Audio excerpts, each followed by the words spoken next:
प्रिय पाठकों, पिछली श्रृंखला में हमने देखा कि किस तरह से पितामह भीष्म के धाराशायी होने पर सरसैया पर जाने के बाद से युद्ध के प्राय सभी नियम टूट जाते हैं। जैसे जैसे युद्ध का अंत नज़दीक आता है वैसे दोनों ही पक्ष सारे नियमों को भूल जाते हैं। नियमों की अवहेलना करते हुए वे जितना जल्दी हो सके उतना जल्दी विजयश्री हासिल करना चाहते हैं।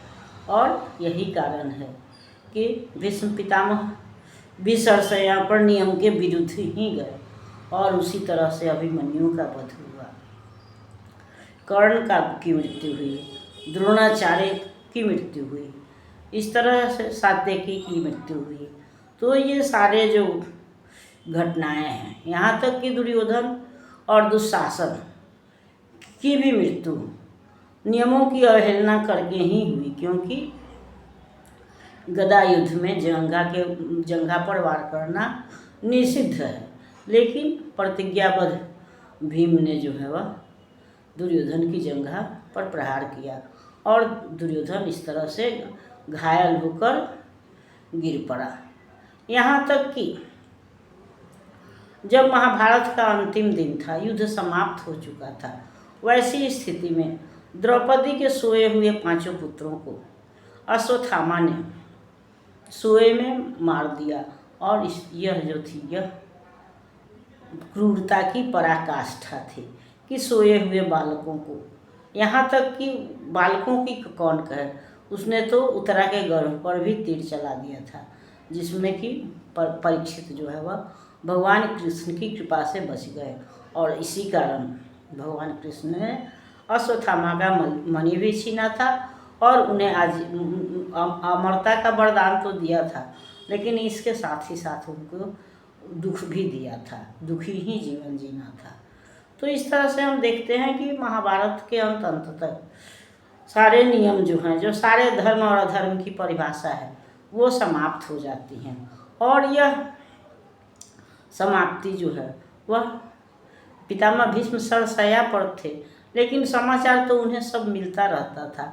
और तब उनको यह लगता था कि जिस नियम के लिए, जिस प्रतिज्ञा के लिए, जिस वचनबद्धता के लिए या धर्म के नाम पर उन्होंने आजीवन कष्ट सहा या सदाचार को भी पीछे छोड़ दिया, प्रतिज्ञा के कारण ही उन्होंने चूँकि राष्ट्र रक्षा का प्रण लिया था, इसलिए द्रौपदी वस्त्रहरण का भी विरोध वो नहीं कर सके या दुर्योधन पर भी वो नियंत्रण नहीं लगा सके, जिसके कारण आज यह दिन उपस्थित हुआ है। ऐसा वह सोचते रहते थे। वैसे भी हम जानते हैं कि जब हम बिस्तर पर होते हैं या निश्चिंत होते हैं तो हमें पिछली बातें याद आती हैं, और यही स्थिति पितामह भीष्म की भी थी। वह सरसैया पर पड़े हुए सूर्य के उत्तरायण होने का इंतजार तो कर ही रहे थे, साथ ही साथ युद्ध में होने वाली घटनाओं को भी सुन रहे थे या उनका समाधान भी दे रहे थे। कर्ण भी जब उनके पास आशीर्वाद देने आता है तो वह कर्ण को मना करते हैं कि तुम दुर्योधन का साथ छोड़ दो। वो उसके जन्म का रहस्य बताते हैं, उसको कौन्तेय कहकर संबोधित करते हैं और कहते हैं कि तुम दुर्योधन का साथ छोड़ दोगे तो यह युद्ध समाप्त हो जाएगा और तब इस तरह से मेरा ही बलिदान जो है वह अंतिम होगा और उसके बाद से बाकी कुल परिवार के लोग तो बच जाएंगे। लेकिन कर्ण भी इसको स्वीकार नहीं करता है और इस तरह से चारों तरफ से निराश भीष्म जो है वह पिछले जीवन को याद करते हैं, पिछली मान्यताओं को याद करते हैं। उनको लगता है कि कभी कभी अच्छाई भी बुराई हो जाती है, वरदान भी अभिशाप बन जाता है। यह दीर्घ जीवन जो उनको वरदान स्वरूप प्राप्त था आज उनके लिए दुखदायी हो गया था, क्योंकि जिस वंश की रक्षा उन्होंने जान से आजीवन की, वह वंश आज उनकी आंखों के सामने ही समाप्त हो रहा था। और जब पूरा ही वंश समाप्त हो गया तो उन्होंने भी मृत्यु का वरण कर लिया, क्योंकि अब उनके अंदर कोई मोह नहीं रह गया। इस दुनिया में कुछ न कहने को रह गया और न कुछ देखने के लिए रह गया। दुखी भीष्म जो है वह इस दुनिया को छोड़ करके चल दिए। कुरुकुल के कर्णधार थे निश्चेष्ट आज, पांडवों पर टूट पड़ा दुख का पहाड़। आज तक जिस सहारे था दुख सहा उन्होंने, आंसू भरे नयन से था हंसा उन्होंने। था वह सहारा भी छूट गया उनसे, बचा न कोई ऐसा दुख सुख कहें वे जिनसे। किसी तरह कुछ काल तक संभाला राज्य उन्होंने, सौंप परीक्षित को सत्ता संन्यास लिया उन्होंने। वरण करने को मृत्यु हिमपथ पर चले वे, एक एक करके मृत्यु पथ पर गए वे। मात्र एक युधिष्ठिर सदेह स्वर्ग पहुँचे, था धर्म उनका संबल इसलिए ना रुक गए। इस तरह सत्य असत्य का यह युद्ध खत्म हुआ, अभिशाप और वरदान का युग खत्म हुआ। तो इस तरह से जब दुर्योधन दुशासन की मृत्यु हो गई और यहाँ तक कि द्रौपदी के 5 पुत्रों की मृत्यु हो गई, और उसकी क्रूरता की पराकाष्ठा तो यह हो गई कि अश्वत्थामा ने उत्तरा के गर्भ पर भी ब्रह्मास्त्र चला दिया था और गर्भस्थ शिशु की भी मृत्यु हो गई थी, लेकिन कृष्ण ने उसको बचा लिया। और यह क्रूरता, कुल का यह विनाश देख करके अब पितामह भीष्म के अंदर भी जीने की इच्छा नहीं रह गई थी, और इसलिए उन्होंने यह संसार छोड़ दिया।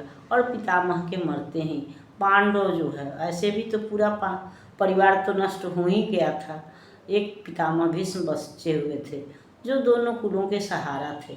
वो आज पितामह भीष्म भी चले गए और पांडव जो है वो असहाय हो गए, क्योंकि बचपन से हम यह जानते हैं कि उनके पिता नहीं थे, तो उन्होंने पितामह भीष्म के सहारे ही सारे दुख सुख सहे थे या उन्हीं की गोद में पलकर बढ़े हुए थे। तो पितामह का जाना उनको और दुखी कर गया, किंतु राज्य भी संभालना था जब तक कि परीक्षित बड़ा नहीं हो जाता है। तो उतने दिनों तक इन्होंने राज्य संभाला, और जब परीक्षित इस योग्य हो गया कि राज्य कार्य देख सके, तो परीक्षित को सत्ता सौंपकर 5 पांडव जो है वो द्रौपदी के साथ स्वर्ग की ओर चल पड़े। और धीरे धीरे एक एक करके द्रौपदी, भीम, अर्जुन, नकुल, सहदेव जो है वह रास्ते में गिरते गए और मरते गए। एक युधिष्ठिर जो है वह सदैव स्वर्ग पहुँचे। और इधर युद्ध की समाप्ति के बाद धृतराष्ट्र, गांधारी और कुंती, विदुर, ये सब जो है वह वन को चले गए और वहीं पर जंगल में लगी आग में जल करके ये भी भस्म हो गए। इस तरह से महाभारत का वह युग जो शाप और वरदान दोनों से युक्त था वह समाप्त हुआ। और हम यह भी जानते हैं कि कोई भी चीज़ अति सर्वत्र वर्जेत हमारे यहाँ का मूल मंत्र है। तो ज़रूरत से ज़्यादा अच्छाई भी कभी कभी घातक हो जाती है और बुराई तो घातक होती ही है। इसलिए हमको मध्य मार्ग ही अपनाना चाहिए, मध्य मार्ग ही हमारे लिए फलदायक होता है। ऐसा हमको इस महाभारत से भी हमको यह सीख मिलती है कि क्योंकि यह पितामह भीष्म की प्रतिज्ञा ही थी, वह दृढ़ प्रतिज्ञा जो उन्होंने ली थी आजीवन कुंवारा अविवाहित रहने का या फिर राज्य सिंहासन की रक्षा का। और ये दोनों ही प्रतिज्ञाएं जो हुए वह युद्ध का, कुल के विध्वंस का कारण बनी, क्योंकि जो भी उत्तराधिकारी हुए वह सक्षम नहीं थे। उसके बाद भी पितामह भीष्म उनकी रक्षा करते गए, वो कुपथ पर चलते गए, लेकिन पितामह भीष्म का संबल उनको सहारा तो था, लेकिन उन्होंने उसको सहारा के रूप में नहीं उपयोग किया, बल्कि वो दिनों दिन उदंड होते गए और अंततः महाभारत का युद्ध उपस्थित हुआ। यहाँ तक कि उन्होंने सबसे जो घृणित कृत्य था, उन्होंने द्रौपदी के वस्त्र हरण को भी देखा।